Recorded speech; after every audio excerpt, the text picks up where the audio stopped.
Hello, this is me, your typical stressed out, overworked college student. While reading Outliers, I was wondering if what it said about parenting styles and cultural legacies was actually true. Then I got to wondering about how these factors add up to form our opinions of the world. When you mix different ideologies, does one dominate over the other? Does how you were raised become more important than what environment you grew up surrounded by? All of these thoughts came to focus around my own ideologies and opinions. Did Outliers apply to me as well? After some thought, I decided that yes, Outliers did have some insight into my life, but could I go deeper? I know for a fact that I'm one of those odd mixes of ideologies. On one side, my parents are more liberal than the average Texan, and that a concerned cultivation parenting style was how I was raised. They took me to as many cultural functions as they could, symphonies, museums, art shows, trying to expose me to as much as possible. Another big difference in how I was raised was that I wasn't raised in a religious home. My parents had come from religious upbringings. My grandparents still insist we go to church on Sundays when we visit. However, my parents didn't seem to want to be too involved in religion. On Sunday mornings, we do a big pancake breakfast and watch CBS's morning show. This is probably the biggest factor that defined why I'm so different from a lot of the people that I know.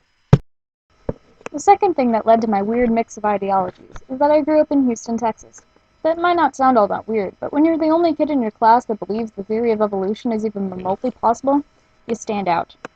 Don't get me wrong, Houston's a very cosmopolitan place, but in the suburbs it's much more conservative. Almost all of the students at my school were members of a church. I didn't quite know the difference between agnostic, atheist, or Satanist. Another big difference from many of the people I was around was that they were very Republican and I wasn't. This led to some very interesting political arguments in class. You may be thinking that there was no mixing, that I was completely different from those around me. However different I am from those I grew up with, there are still some things I agree with, such as the right to own a gun and that the death penalty should still be legal.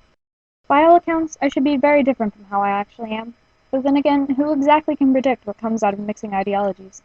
I guess the biggest part of who I am is that I stick to what I believe in. That strength came from being questioned by those around me growing up. Staying true to myself is part of what makes me who I am. Looking back on my observations, there's a link between what I had read in Outliers and who I am today.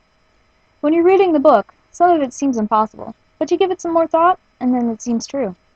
We have to see what makes us who we are and how we get to be ourselves. When that happens, we will learn to understand each other better, to see how we all mix together and how our cultures make the world as interesting as it is.